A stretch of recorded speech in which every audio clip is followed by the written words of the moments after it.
मंगलार्थी भाइयों, मोक्ष मार्ग प्रकाशक 90वें अध्याय के अंतर्गत 318 पेज चलेगा।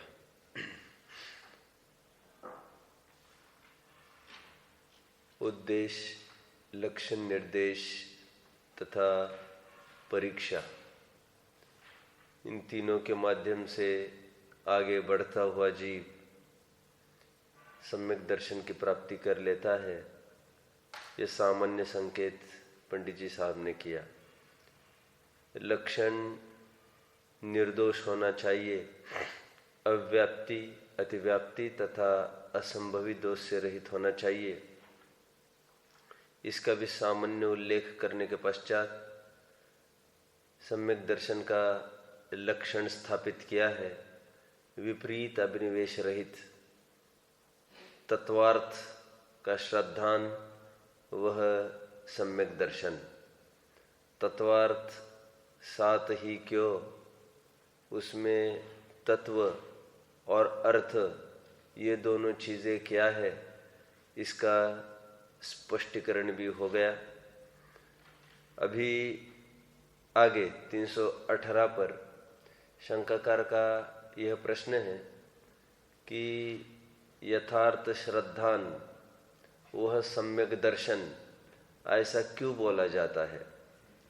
क्योंकि दर्शन तो सामान्य अवलोकन को कहते हैं।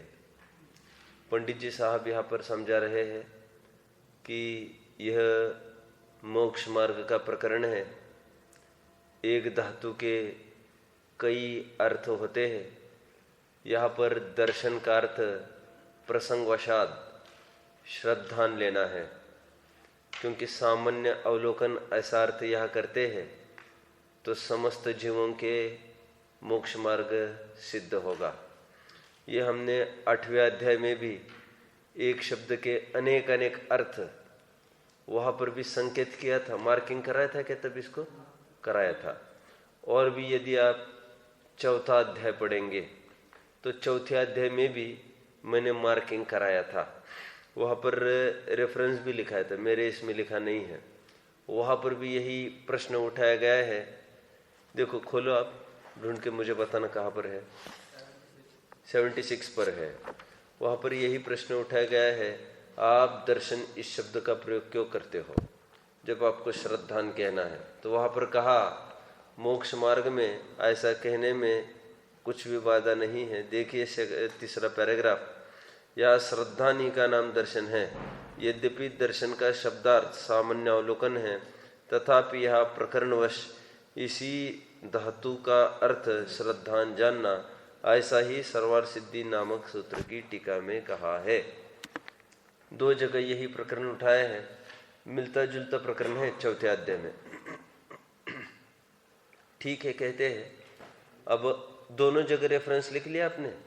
318 पर भी लिखिए और पेज नंबर 76 पर भी आप लिख सकते हैं। लिखे, दोनों जगह आप लिखो।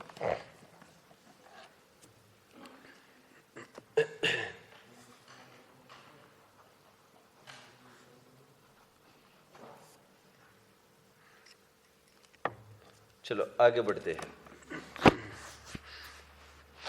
फिर प्रश्न ये उत्पन्न हुआ है शंकाकार का दूसरा कि विपरीत अभिनिवेश का अर्थ क्या है? तो विपरीत अभिनिवेश रहित ऐसा आप बारंबार क्यों बोलते हो?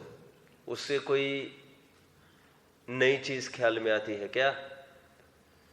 मैंने आपको 2-3 दिन पहले भी बताया था। अक्षत मैंने होमवर्क के रूप में दिया था 2-3 दिन पहले, आपने उसकी याद नहीं दिलाई कल। हाँ, पढ़ा आपने? बहुत अच्छा, बहुत अच्छा, एप्रिशिएबल रियली। तो मैंने कहा था सम्यक दर्शन, सम्यक ज्ञान, सम्यक चारित्र।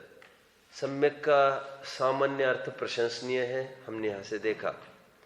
और सम्यक का विशेष अर्थ यदि करने जाते हैं तो सम्यक दर्शन में सम्यक का अर्थ विपरीत अभिनिवेश रहित, सम्यक ज्ञान में सम्यक का अर्थ संशय विपर्यास अनध्योसाय रहित, और सम्यक चारित्र में सम्यक का अर्थ अज्ञान रूप क्रिया से निवृत्ति।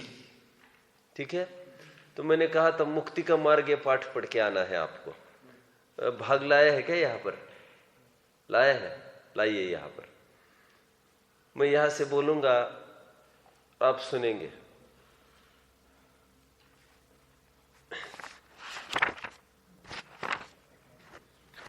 कौन सा पेज है भाई इसका?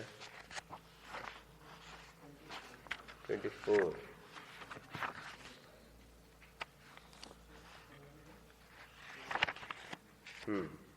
राइट। देखिए, तीनों की परिभाषाएं पढ़ूंगा मैं यहां से। अच्छा, क्या बात है? हाँ, ठीक है, ठीक है। यहां पर सम्यक दर्शन, सम्यक ज्ञान, सम्यक चारित्र, तीनों की परिभाषा में पढ़ता हूं। यहां पर एक परिभाषा तो आज हमको देखनी ही है। टोडरमल जी साहब अपनी तरफ से उद्धृत कर रहे हैं। टोडरमल जी साहब कोई प्रश्न पूछे ना, आपने शब्द लाया कहां से? विपरीत अभिनिवेश रहित। तो देखिए, कह रहे ये कोई हमारा शब्द थोड़ी है। ये छंद देखिए 319 पृष्ठ पर। जीवा जीवादीनाम तत्वार्थानाम सदैव कर्तव्यम श्रद्धानम विपरीताभिनिवेश विविक्तमात्मरूपम तत्। कोई हमारी बात थोड़ी है कह रही है। अमृत चंद्र स्वामी ने मूल अपने पुरुषार्थ सिद्धि उपाय में तीनों के छंद लिखे हैं। और एक छंद उससे पहले कहूं तो आपको थोड़ा प्रकरण जुड़ जाएगा।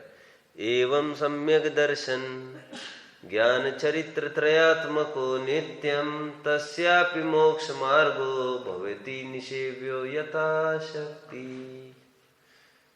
इतने मीठे छंद है ये। आपको मैं अर्थ करता चलूं तो आप झूम जाओ मस्ती में। क्या कह रहे यहां पर? जीवा जीव एवं सम्यक दर्शन ज्ञान चरित्र त्रयात्मको नित्यम तस्यापि मोक्ष मार्गो। ये मोक्ष मार्ग इतना ही नहीं, आगे क्या कहा? निषेव्यो यथाशक्ति। उसका हे भव्य जीव, यथाशक्ति उसका सेवन करो। ये मोक्ष मार्ग है। ठीक है। अभी सम्यक दर्शन ज्ञान चारित्र की क्या परिभाषा लिखते हैं देखिए। जीवा जीवादीनाम तत्वार्थानाम। तत्वार्थ मूल शब्द डाला है उन्होंने। अपन कहते जीवादि तत्वों का श्रद्धान करो, वो तत्वार्थ इस शब्द पर जोर देते हैं। क्योंकि कोई तत्व कहने से वो अर्थ को उड़ाई देवे तो हालांकि गर्भित समझना है, एक कहा दोनों समझना है, ऐसा टोडरमल जी ने संकेत किया। लेकिन मंद बुद्धि जीवों को समझ में ना आए। जीवा जीवादीनाम तत्वार्थानाम सदैव कर्तव्यम। यहां पर भी क्या शब्द डाला है जो बहुत ही अपने को क्या कहते हैं, क्लिंग, मतलब अटैच करता है उसकी तरफ। क्या है? सदैव कर्तव्यम। ऐसा नहीं कह रहे कि जीवादि 7 तत्वों का श्रद्धानु सम्यक्त्व है, उसके साथ प्रयोगात्मक शैली बोल रहे हैं। मात्र जानकारी नहीं लेना इसकी। ये सदैव कर्तव्यम, ये निरंतर करने लायक चीज है जीव को। क्या करने लायक है? कि हमेशा कर्तव्य और अधिकार के बीच में वो बहुत बड़ी खाई चल रही है, अथवा क्लेम करते हैं लोग हमको कुछ अधिकार भी चाहिए, हमने कितना कर्तव्य किया। तो कर्तव्य के रूप में क्या करने लायक? क्या आपको याद है नियम की परिभाषा क्या की है? नियमेन यज्ञम कज्जम। जो करने योग्य है उसको नियम जानना। नियम सार की तीसरी गाथा। नियम का अर्थ क्या लिया वहां पर? जो करने योग्य है। और करने योग्य क्या है वहां पर लिखा? दर्शन ज्ञान चारित्र। वहां पर भी कर्तव्य का अर्थ श्रद्धान ज्ञान चारित्र लिया। नियम, नियम से करने योग्य सो नियम, वहां पर ऐसा लिया नियम सार में। ठीक है। फिर कभी मौका पड़ेगा मैं और थोड़ा खोलूंगा इसको, नियम सार और समय सार का रहस्य। अभी इतना ही। कर्तव्य यहां पर भी क्या कहा जा रहा है? जीवा जीवादीनाम तत्वार्थानाम सदैव कर्तव्यम श्रद्धानम विपरीताभिनिवेश विविक्तम आत्मरूपम तत्। और भी बहुत ही आकर्षक बात क्या लगी आपको इस छंद में जो मैं कह रहा हूं? नई बात, आत्मरूपम तत्। यह सम्यक दर्शन आत्मरूप है, स्वभाव रूप परिणति है। एक बार प्रकट हो जाए तो अनंत काल इसका वियोग नहीं होता। अर्थ किया, टोडरमल जी साहब ने भी अर्थ किया इसका। आत्मरूप है ये, और मिथ्या दर्शन आदि आत्मरूप नहीं है, ये आत्म तिरस्कारी परिणाम है। इनका जीव के साथ लाख और पीपल की भांति, बोलो, घातक वैद्य संबंध है। वैद्य घातक संबंध होता है ना, जो घाता जाता है सो वैद्य, और जो वध करता है, घातता है, सो घातक। यद्यपि लाख तो पीपल में ही हुई है, लेकिन वो घातक है, खा जाएगी। थोड़े दिन का मेहमान है ये पेड़ भी। ये देखना, जानते हो ना, ये गोंद आदि के पेड़ होते हैं, लाख के भी पेड़ होते हैं, ये उसको मार के रखते हैं, छुरे, ये वो कट करके रखते हैं। जैसे ब्लेड से अपन कट करके रखे ना कोई, ऐसी शार्पन चीज से उसको स्क्रैच करके रखते हैं पेड़ को, तो उसको वो लिक्विड निकलने लगता है। गोंद की ये पद्धति है, इसीलिए गोंद अभक्ष कहा गया है, क्योंकि वो जंगलों में होता है और इस विधि से होता है। पेड़ को वो कट करके उसमें से वो फ्लूइड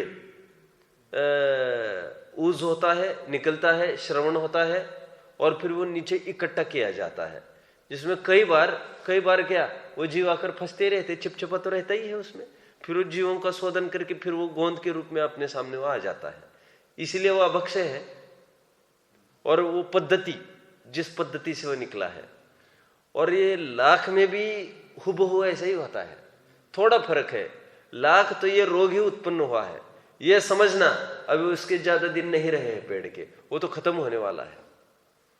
समझ में आता है क्या?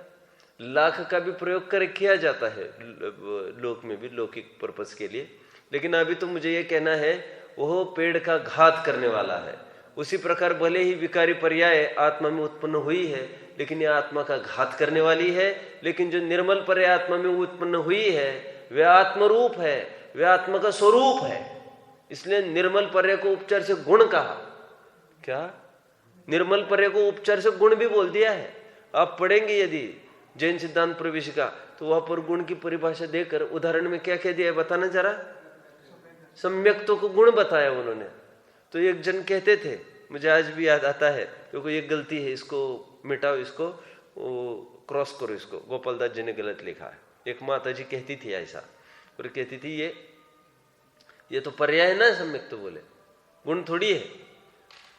तो मैं ज्यादा समझता नहीं था, बाद में ख्याल में गुण पर पर्याय का, पर्याय पर गुण का ऐसा आरोप चलता रहता है। अभी आपने 9 भेद पढ़े ना, नए चक्र के आधार से। एक दिन कौन पूछ रहा था मुझे, गुण का, एक गुण का दूसरे द्रव्य के गुण में, एक द्रव्य की पर्याय का दूसरे द्रव्य की पर्याय में, एक द्रव्य का दूसरे द्रव्य में, एक द्रव्य का अपने गुण में, ऐसा आरोपण चलता रहता है 9 प्रकार से। नहीं ख्याल में आपको? कोई मुझे पूछ रहा था ना, आप पूछ रहे थे क्या? मुझे याद नहीं ना ढंग से, इसलिए तो मैंने उदाहरण दिया था उनको, जैसे जीव को मूर्तिक कहा, तो एक द्रव्य का दूसरे द्रव्य के गुण का आरोप। जीव को मूर्तिक, जीव को पुद्गल कहा, तो एक द्रव्य का दूसरे द्रव्य पर आरोप हो गया।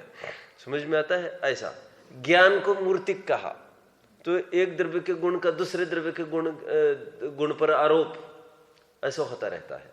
ये 9 प्रकार के भेद नए चक्र में है, ये सब जो डॉक्टर साहब ने लिखा है। ठीक है, मैं इतना क्यों कह रहा हूं अभी? आत्मरूपम तत्, ये बहुत ही सुंदर इनके शब्द है। आइए अपने प्रकरण में, वैसे तो सम्यक दर्शन, सम्यक ज्ञान, सम्यक चारित्र का स्वरूप हम एक बार देख लेवे मुक्ति का मार्ग पाठ के आधार से। सम्यक ज्ञान की परिभाषा में यहां से पढ़ू, ठीक है? ये क्यों पढ़ रहे वैसे हम? विपरीत अभिनिवेश रहित, विविक्तम, यहां पर शब्द डाल दिया ना उन्होंने, विविक्तम। श्रद्धानम विपरीताभिनिवेश विविक्तम आत्मरूपम तत्। सम्यक ज्ञान की परिभाषा देखिए अभी। कर्तव्योध्यवसाय, मजा है, देखो कर्तव्य, फिर कर्तव्य शब्द डाल दिया उन्होंने। कर्तव्योध्यवसाय सदनिकात्मकेषु तत्वेषु संशय विपर्य अनध्यवसाय विविक्तमात्मरूपम तत्।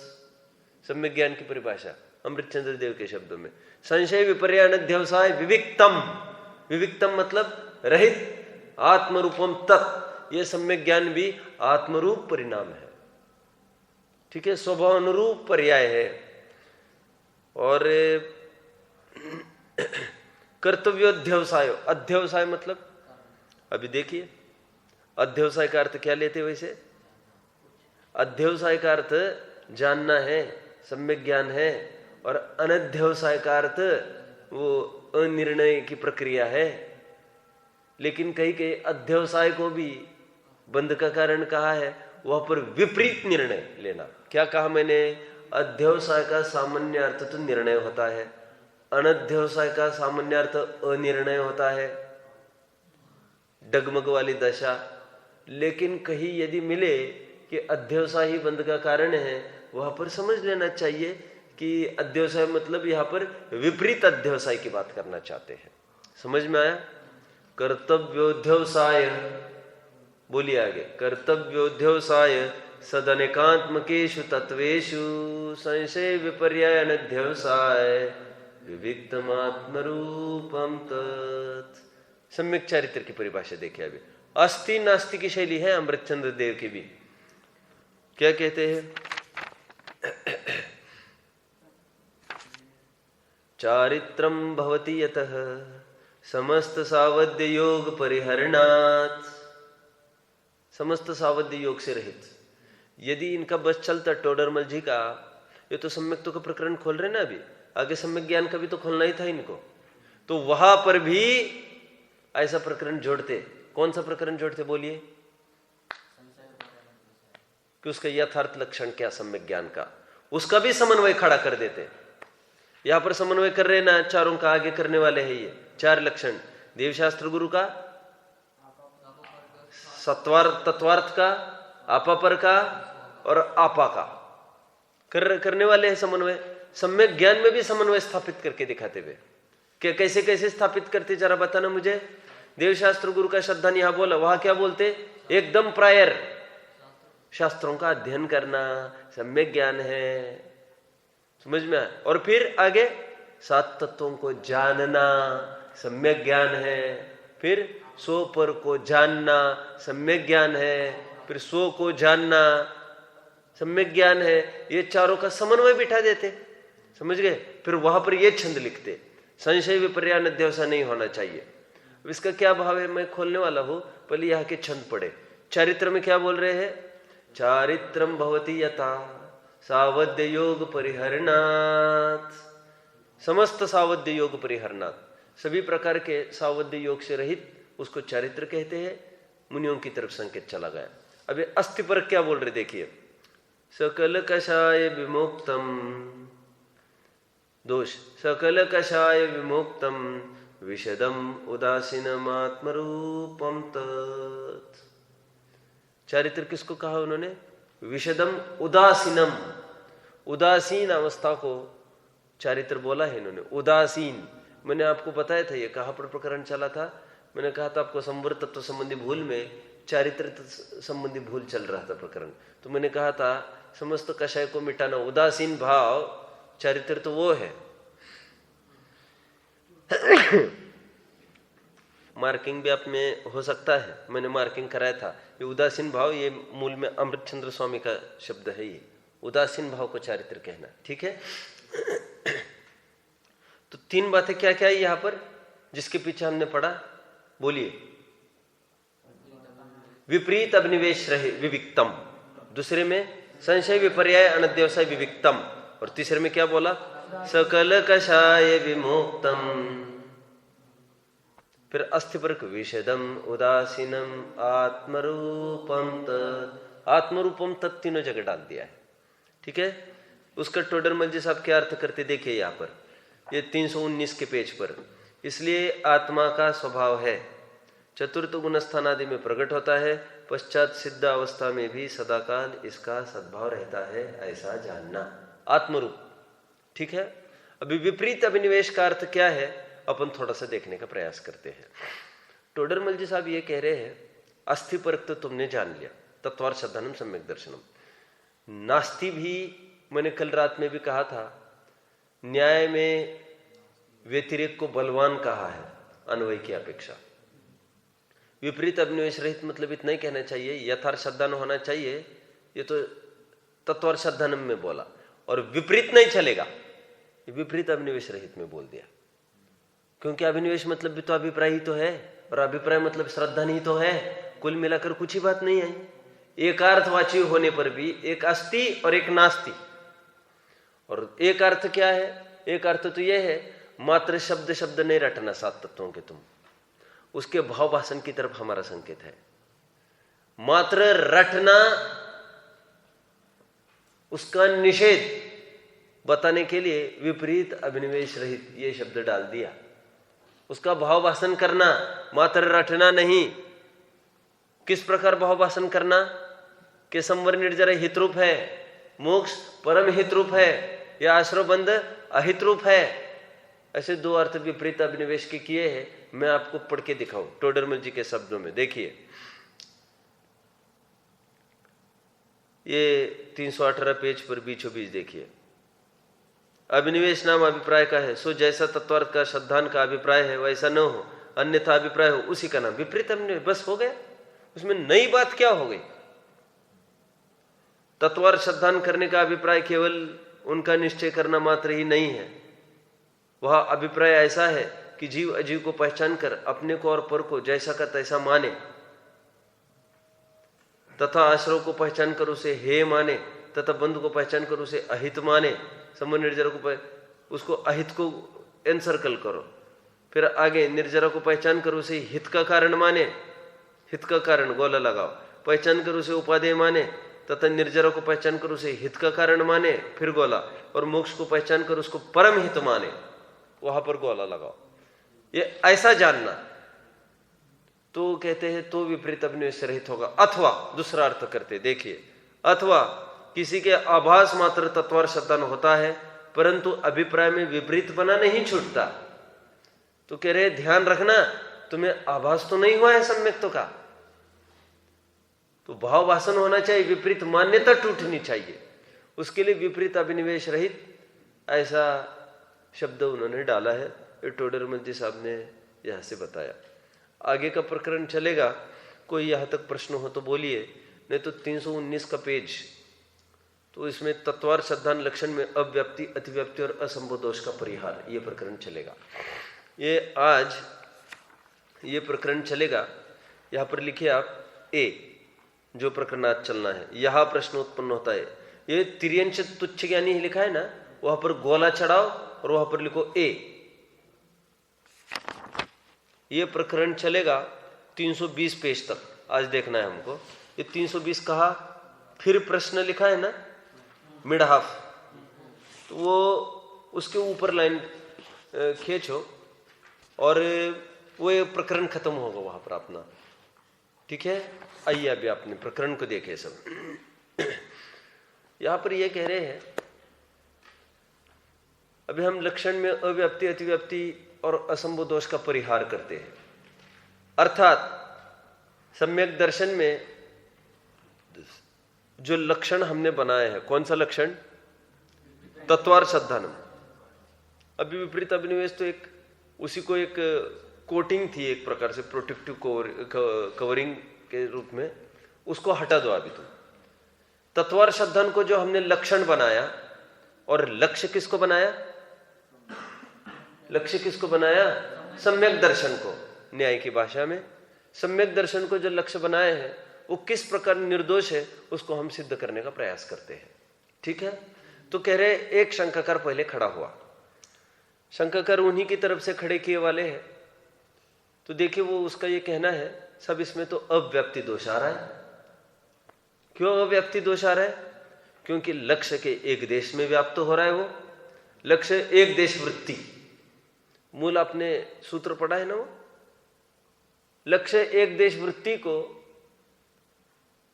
अव्याप्ति दोष से दूषित कहते हैं। लक्ष्य में पूर्णतया व्याप्त नहीं होना, लक्षण का लक्ष्य में पूर्णतया व्याप्त नहीं होना, कौन सा? अव्याप्ति दोष से दूषित। तो यहां पर यह कह रहे हैं शंकाकार, आपने जो लक्षण दिया है ना तत्वार्थ श्रद्धान का, वो अव्याप्ति दोष से दूषित है, क्योंकि यह लक्षण सम्यक्त रूपी लक्ष्य में एक देश व्याप्त होता है। कह रहे एक देश कैसे व्याप्त होता है? कह रहे तिर्यंचों में, तुच्छ ज्ञानियों में यह नहीं जाता, अव्याप्ति दोष से दूषित। इसका मतलब शंकाकारी यह तो स्वीकार कर रहा है कि तिर्यंचों को जिनागम में सम्यक दृष्टि कहा है, ये तो मानता है, लेकिन कह रहे हैं उनके तत्वार्थ का शब्दन थोड़ी होता है, इसलिए अव्याप्ति दोष से दूषित आपका लक्षण है। प्रश्न समझ में आ रहा है सबको? तो मैं आगे बढ़ू। टोडरमल जी साहब ये कह रहे हैं, तुमने एक बात तो बिल्कुल सत्य कही है कि तिर्यंश तो सम्यक दृष्टि होते हैं, लेकिन तू ये जो कह रहा है ना कि उनके तत्वार्थ श्रद्धान नहीं होता, ये बात गलत बोल रहा है। शायद तू विचार करने को ही श्रद्धान मान बैठा हो। किसको मान बैठा हो? श्रद्धान विचार करने को। तो उसका ये कहना है तिर्यंश को कहाँ इतना जानपना रहता है, कहाँ मालूम है उसको ये सब। तो टोडरमल जी ये कह रहे हैं कि देखो, 7 तत्वों के नाम सीखना और विशेष उसका श्रद्धान करना, ये तो ज्ञानावरण के विशेष क्षयोक्षम में ही होता है, ये तो हमने माना। लेकिन उनके शब्दों को पढ़े बगैर, सुने बगैर, उसी का वैसा ही भाव भाषण तुच्छ ज्ञानियों को होता है। श्रद्धान में भी 2 प्रकार है, एक सामान्य प्रतीति, एक विशेष प्रतीति। क्या कहा मैंने? तिर्यंचों को सामान्य प्रतीति होती है, कह रहे प्रतीति में अंतर नहीं है। 41 प्रकृतियों के निरोध में अंतर नहीं पड़ेगा चौथे गुण स्थान में। सामान्य प्रतीति इसलिए कह रहे हैं क्योंकि ज्ञान सामान्य है उसको, और शब्द आदि का ज्ञान नहीं है उसको, तो सामान्य प्रतीति हो जाती है। और ज्ञान आदि की विशेषता ज्ञान ख्याल में आए तो उसको विशेष प्रतीति कहेंगे। तो तुच्छ बुद्धियों को सामान्य प्रतीति हो जाती है। देखिए, थोड़े दिन पहले एक प्रकरण अपना चला था, 7वें अध्याय में मैंने आपको कहा था, देखो तत्व विचार की महिमा। और कोई जीव बहुत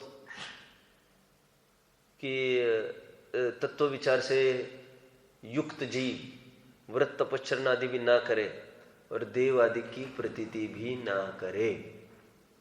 मैंने कहा था इसका अर्थ क्या है, आपको याद आ रहा है? मैंने अर्थ पूछा था आपको, तो मैंने अर्थ क्या लिखा था, आपको याद आ रहा है? यस, आज वो अर्थ समझना है सब कि वो देव आदि की विशेष प्रतीति की बात है। सामान्य प्रतीति तो हो जाती है, लेकिन ये आदिनाथ है, ये बैल है, ये उनका चिन्ह है, या ऐसा, ये इतने 24 तीर्थंकर होते हैं, फिर इतने पंचबालियती होते हैं, फिर हुंडा सर्पिंड दोष है, क्या है, शिखर जी से कौन का क्या, ये विशेष प्रतीति ना हो तो ना हो।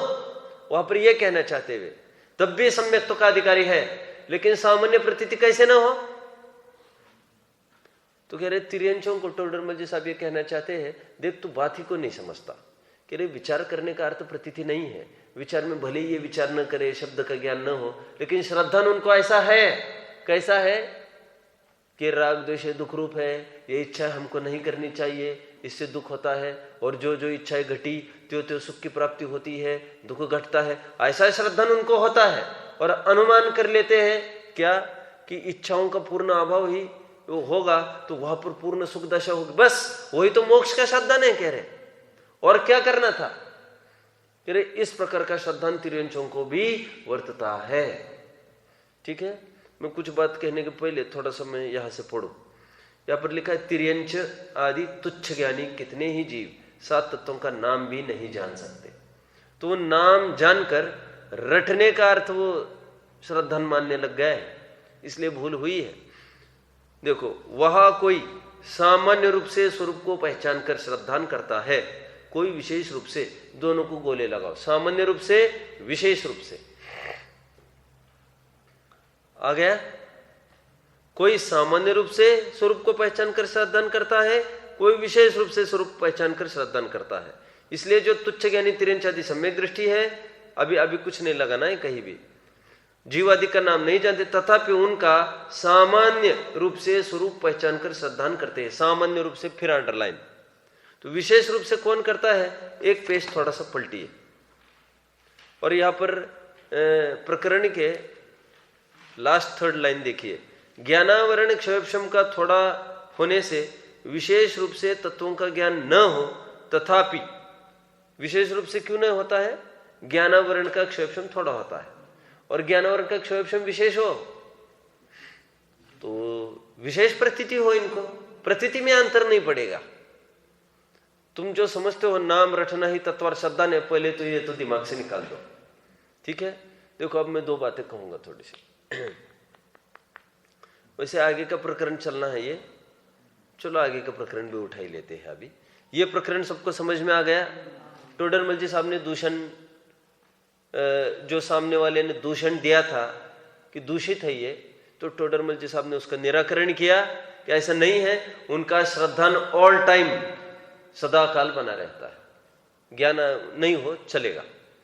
मैं अभी 11 प्रतिमाएं पढ़ा रहा हूं ना 9th वालों को, उसमें मैंने अभी अभी एक छंद लिखा है सबको, पार्श्व पुराण का, किसी के ज्ञान में आया है हाथी के बारे में, तो वहां पर पूरा लिखा है वो हाथी की क्या क्या क्रियाएं होती है वो पूरी लिखी है उसमें।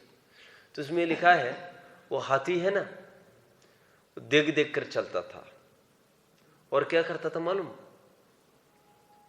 वो परिमार्जित मार्ग पर ही चलता था। धूप जब तक नहीं निकलती थी ना तब तक वो कदम नहीं बढ़ाता था। और बोलो क्या लिखा है उसमें, ये लिखा है वो जो अपोजिट जेंडर वाली हाथिनी है ना उसकी तरफ देखता ही नहीं था, वो शील की रक्षा करता था। कोई खुजलाने जैसी स्थितियां होती थी ना, खुजलाता नहीं था वो। और पानी भी कैसे पीता था, कहाँ लिखा वहां पर, हाथी जन ढोयो पानी त्यो पीवे गजपति ज्ञानी। मैंने पूरा छंद लिखा है, वो 20 लाइन का है पूरा। मैंने ये घटित किया है उसमें कि 11 प्रतिमाएं कैसे घटित हो सकती है। एक एक प्रतिमाएं नहीं बोली है मैंने, 4-5 प्रतिमा तक मैंने घटित करके दिखाया। क्या परमदित मार्ग गच्छे, परिमार्जित मार्ग पर ही चलता है। सूखे पल्लव बच्चे, सूखे पत्ते ही खाता है, वो सूंड ऊपर करके वो ऊपर के पत्ते तोड़ के वो अब खाना बंद कर दिया है उसने। और देखो वो अघ के भय से, अघ भय ते अंगन हाले, शरीर को भी नहीं हिलाता है पाप के भय से, लिखा है पूरा उसमें, आपको पढ़ना चाहिए। और अंत में क्या करता है तो फिर, और ये लिखा है अभी जो कहा ना, पानी भी पीने के लिए कैसा पानी पीता है, उसको पानी को ढोयो, पहले पानी को बहुत खूब हिलाओ, और हिलाएगा थोड़ा सा तो थोड़ा प्रासूप जैसा हो जाएगा ना, तो बाकी के हाथियों ने जो उसको उछल उछल कर वो जो पानी थोड़ा सा डिस्टर्ब कर दिया है, बस उसी पानी को पीता है। क्यों? वो अच्छित हो गए वो पानी, ये समझ गए? उसमें पूरा वर्णन लिखा है, उसमें निजशील की कैसे रक्षा करता है, हाथिनी की तरफ देखता तक नहीं है, सामयिक कैसे करता है, प्रोषदोपोष कैसे करता है, ये तक लिखा है। और कैसे उपसर्ग भी झेलता है, परिचय भी झेलता है, सब पूरी बात उसमें लिखी है। और अंत में यहां तक लिखा है, देखो अति तृष्णा हुई उसको, मरण के समय में बहुत प्यास लगी पानी पीने के लिए, तो वो पानी पीने के लिए गया और फिर उसने अपना मरण समीप जाना, वो दलदल में फंस गया, उसके पैर फंसने लग गए उस पानी में, दलदल थी, वो जान नहीं पाया। और उसी में वो पूर्व भव का बैरी नाग के रूप में वही बैठा था पानी में, जोर से डस गया वो उसको। तो उसने एकदम वहीं पर निर्णय कर लिया, हाथी भले ही बंदरों ने टीम बनाई पूरी उसको बचाने के लिए, जानते हो ना, बंदरों ने पूरी टीम बनाई थी। मैंने ये भी घटित किया, पूरा प्रतिमा पढ़ा रहा हूं ना अभी। मैंने कहा देखो ये तिरंचों में भी आपस में कैसे वात्सल्य वगैरह होता है, स्थितिकरण होता है, तो वे सभी बंदर झुंड करके ग्रुप करके आ गए वो हाथी को बचाने के लिए। लेकिन हाथी को ख्याल में आ गया ये मुझे बचा नहीं पाएंगे अभी, और नीचे भी जा रहा था और सांप ने तो वैसे डस लिया था, तो उसने वही संलेखना धारण कर लिया, आहार पानी का निरोध कर लिया। ये पूरे उच्छंद में लिया है उन्होंने। मैं इतना क्यों बता रहा हूं आज, आपको पढ़ते आप उसको रट लोगे। मैंने वो सभी को, बच्चों को लिखा है अभी उसमें, और 20 लाइन में कुछ कुछ भूल भी रहा होगा, उसमें एक एक प्रतिमा भी घटित कर करके दिखाई है। देखो यहाँ पर ये प्रतिमा लगेगी, यहाँ पर ये प्रतिमा लगेगी, वो किस प्रकार सामयिक करता है वो भी लिखा है, समझ में आया? प्रोषद मड़े, प्रोषद धरे, प्रोषद भी धरता है वो, कभी कभी उपवास भी कर लेता है, बोली तिथि आदि का ज्ञान नहीं होगा उसको। मैं इतना क्यों कह रहा हूं आज अब भी आपको, वो ये समझता है तिरेंज को क्या है, वो तुमको ये पता चाहिए कि तिरेंज सब करता है, उसको थोड़ी पता है ये सचित है अचित है, तो उसको बस भाव नहीं होता करने का। उसको पता होगा वो इतने जीव की राशि, एक बूंद में इतने जीव रहते हैं, माइक्रोस्कोप का तो छोड़ दो, लेकिन एक अनछने पानी के बूंद में इतना है उतना है, लेकिन बस उसको भाव नहीं होता, बस उसको भाव नहीं होता। फिर मैंने एक उदाहरण के रूप में दिया, मछली होती ना, मछली स्वयंभू रमण समुद्र में असंख्यात श्रावक है असंख्यात श्रावक है कि नहीं? स्वयंभू रमण समुद्र में असंख्यात श्रावक ये कौन है? तिर्यंश है ये सब। ये तिर्यंश भी वहां पर कीड़े मकोड़े थोड़ी खाते हैं, बंद। देखो कोई पुस्तकी ज्ञान नहीं है उनको, बस खाने का भाव नहीं होगा, दैट्स ऑल। तो खाते क्या है फिर वे वहां पर? खाते क्या है? कह रहे जो काई होती है ना, काई पानी पर छा जाती है, वो अचित होने के बाद उसको खाते हुए। कीड़े मकोड़े नहीं खाएंगे अभी, आज तक के परिणाम उनका नहीं रहेगा। इसलिए मैंने बोला बच्चों को, मैंने बोला इसलिए जिनागम में कहीं भी शेर ने सम्यक्त की प्राप्ति के उपरांत चौथा गुण स्थान में रहा होगा, ऐसा एक भी आधार नहीं मिलेगा आपको। जितने भी आधार मिलेंगे मांसाहारियों के, सबके सब अनुवृत्तियों के मिलेंगे आपको। ऐसे क्यों हुआ होगा? ऐसे क्यों हुआ होगा दीपेश?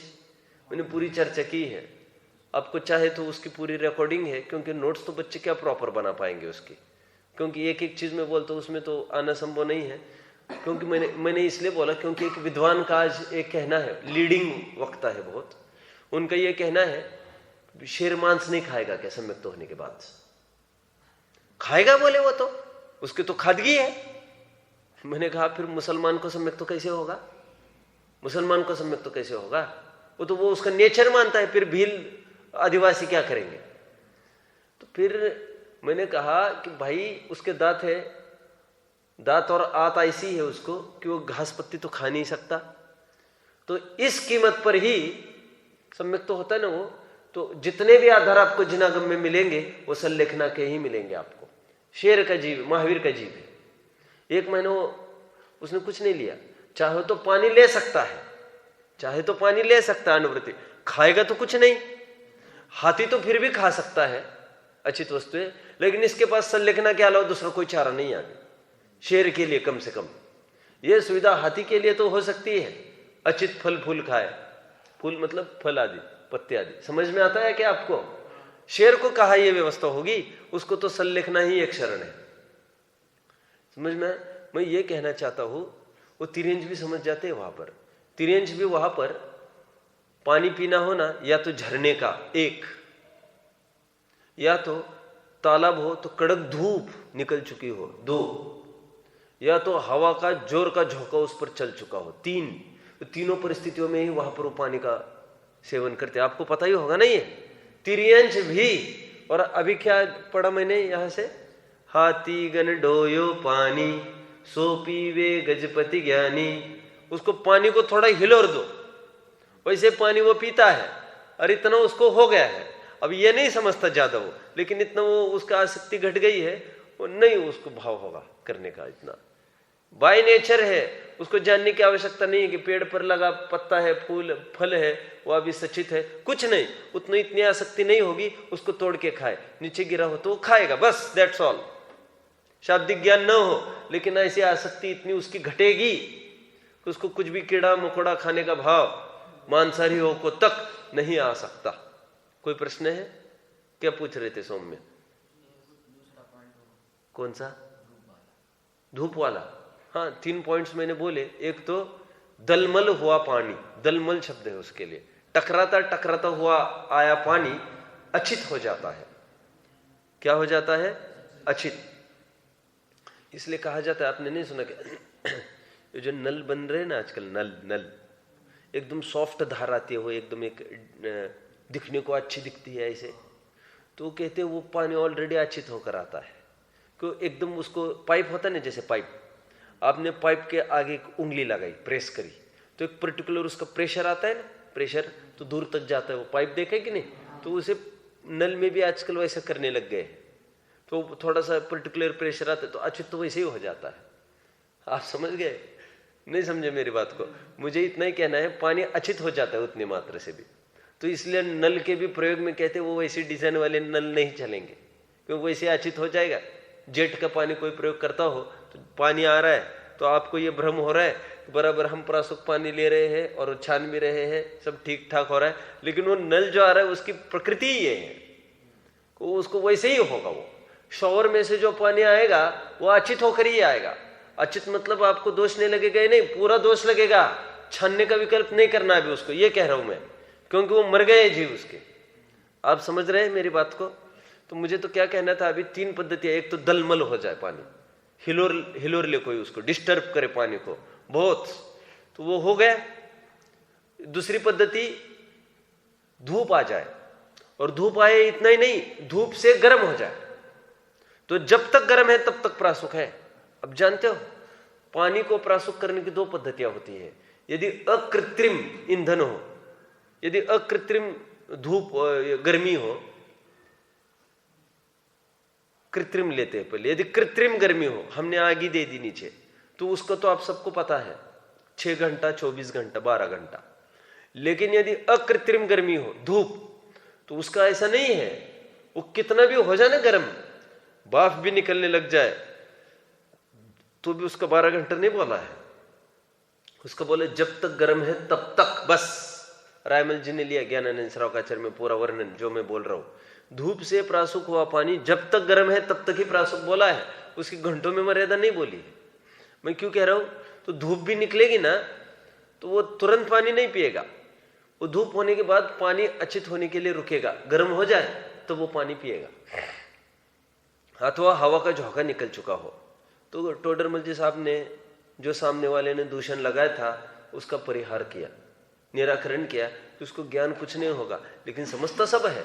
मैंने अभी प्रतिमाएं पढ़ा रहा हूं, उसमें सब लिया है पूरा। ये मैंने ये कहा है कि ये बंदर होते हैं दक्षिण में, आपको पता है, ये नारियल जो आता है ना साउथ से, ये पूरा बंदर पैक करते हैं इसको। एक एक चीज, पेड़ पर चढ़ना, नारियल तोड़ना, उसको बोरे में पैक करना, बोरों को सिलना, उसको ट्रक में लोड करना, ये सब काम बंदर करते हैं। तुम क्या बुद्धू समझते हो बंदर को? एक अखबार में भी कटिंग पड़ी थी मैंने, बहुत साल हो गए उसको, तो 15-20 साल। टीवी में भी दिखाया था ये। एक बंदर बीमार हो गया, उसकी सेवा शुश्रूषा उसके बच्चे कैसे करते हैं ये लाइव दिखाया गया था पूरा। तो कैसे हाथ दबा रहा है, कैसे पैर दबा रहा है, कैसे गोदी में ले रहा है, और वो जैसे मरा वो कैसे रो रहा है सिर पटक पटक कर। और सब वो जानते हैं, ऐसा थोड़ी है कुछ, वो ऐसा नहीं जानते होंगे इसको पापा कहते हैं, इसको दादा कहते हैं, ऐसा जानता थोड़ी होगा। मेरी बर्थ डेट ये है, ऐसे थोड़ी जानता होगा वो कुछ, लेकिन वो इतना तो जानता ही होगा, देह उपजत अपनी उपज जान, नशे तो आपको नाशमान। तो टोडरमल जी साहब कह रहे, अरे भाई वो कोई तुच्छ ज्ञानी इतना तो नहीं जानेगा कुछ जो जितना तुम जानते हो, लेकिन जो श्रद्धा ने वैसा तो चलता रहता है सब, फिर मिथ्या श्रद्धान के रूप हो या सम्यक श्रद्धान के रूप हो। इसलिए मैंने कहा ना, ऐसा तक लिखा है मत्तोपी उन्मत्तोपी, बेहोशी के काल में भी श्रद्धान सुरक्षित रहता है, ऐसा बोला, बेहोशी के काल में। नहीं तो तुम तो फिर निद्रा के काल में भी ना मानो, और फिर तो तीर्थंकर का जीव जो गर्भ में है उसको भी आप नहीं मानो।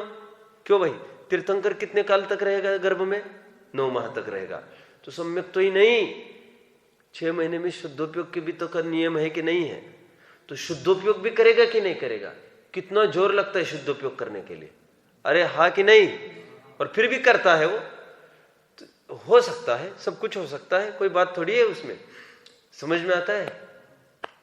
तो टोडरमल जी साहब ने कहा कि, टोडरमल जी साहब ने यहाँ और एक लाइन अंडरलाइन कराओ और आश्चर्यकारक होगी वो आपको। वो ये कह रहे, तो क्या समझता है, श्रद्धान तो करता ही है और प्रसंगवशात तपश्चरण आदि भी करता है। देखिए अंडरलाइन करिए अभी, बीचों बीच देखिए इस पैराग्राफ का बीचों बीच पहचान, तो उसके अर्थ तपश्चरण आदि से शुद्ध भाव करना चाहता है, लिखा है तपश्चरण आदि से। अब तपश्चरण मध्ये क्या करता होगा? अरे एक जगह खड़ा होता होगा, समझ में आया? वो काय क्लेश विविक्त शय्यासन, जैसे जैसे यथा संभव, जैसे उनसे संभव हो वैसा वो करता चलेगा। ठीक है। शेर की आंखें फोड़ फोड़ के चिड़ियों ने चकनाचूर कर दी थी पूरी। कौन शेर? ये जंगल का राजा जो अभी तक था, महावीर का जीव, उसकी संलेखना में क्या हालत हुई पड़ी होगी आपने। एक शिला पर बैठा रहा महीना भर और फिर चिड़ियों ने आकर उसकी आंखें भी फोड़ दी थी, सब हो गया था, और फिर भी बना रहा हो सकता है, कुछ भी हो सकता है। तो तपश्चरण आदि संलेखना का भाव, इतना पुरुषार्थ उससे हो सकता है। ठीक है। तो हमारे ज्ञान गोचर न हो वो बात अलग है। ठीक है। हम सचित्त प्रतिमा, ब्रह्मचर्य प्रतिमा तक थोड़ा बहुत समझ सकते हैं, हाथियों के, तिरंचों के बारे में। फिर आरंभ त्याग, फिर परिग्रह त्याग के नाम पर तो कुछ ही नहीं कुछ बोल सकेंगे, क्योंकि ये तो यहीं पर विकसित है ना, ऐसे सब मनुष्यों में ही। तो वहां पर अलग सा तो अनुमति त्याग आदि, वहां पर क्या होगा क्या, ये अपन कुछ नहीं बोल सकेंगे। ठीक है। और 11वीं प्रतिमा तो उनके संभव ही नहीं होगी। 11वीं प्रतिमा बस संभव नहीं दिखती है उनको, बाकी समस्त प्रतिमाएं भी उनको संभव दिखती है, लेकिन कौन कौन सी प्रतिमा वाला है ये अपन नहीं पहचान सकेंगे, उनको होता होगा कुछ उनमें। ठीक है। चलिए आगे। समय वैसे अपना हो चुका है, ए पॉइंट ही अपना हो गया है, कल बी पॉइंट चलेगा अपना, ये इसके बाद बी पॉइंट चलना है। और गोला चढ़ा कर रखिए आप। फिर प्रश्न, जिस काल में सम्यक दृष्टि विषय कषयों में, सम्यक दृष्टि की बात चलेगी अभी विषय कषयों के काल में, क्या क्या प्रश्न प्रांजल बोले। ये चढ़ा दिया, अभी बी पॉइंट चालू होगा और इसमें भी अव्याप्ति दोष से दूषित दिखाने वाले हैं वे, हम कल चर्चा करेंगे। उसमें क्या क्या तर्क हेतु टोडर में जिस आप देते हैं हम देखेंगे। ओम नमः।